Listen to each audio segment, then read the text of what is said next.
Hello everyone and welcome to my YouTube channel. Today we are going to discuss about how to fix security delay required to change the passcode. For example, if you try to change the passcode of your iPhone for anything like screen time or anything else, and you see a kind of error which is as shown. So I am going to show you how error occurs and how you can fix that. For example, if you try to go to the Face ID and passcode, and after that you provide click on here, turn passcode off. If you want to change the passcode, then there is option available, security delay required to change the passcode. So what is written here? Security delay is required because stolen device protection is active and iPhone is not at a familiar location.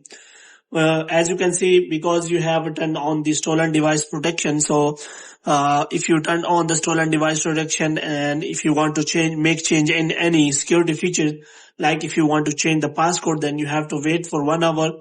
Otherwise, you have to change the passcode at a familiar location. And that is also because you have set the security delay on at a familiar location. But if you have not set, then you will be asked to wait for a security delay to change the passcode. So in this way, you can simply done that. But you can also turn off your stolen device protection so that you do not have to wait for some time. But if you want to turn off the stolen device protection, you have to also go through the security delay to change the stolen device protection, as you can see.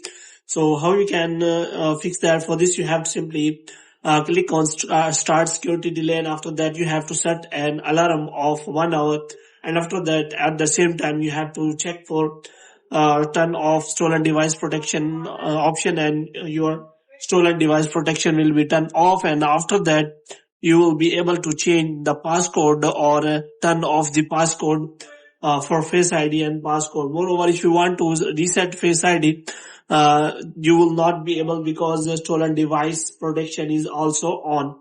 So in this way you can simply fix that error, because the stolen device protection is on and you will not be able to change the passcode. So hope you have liked this video. If you get more videos like these, you can subscribe our channel.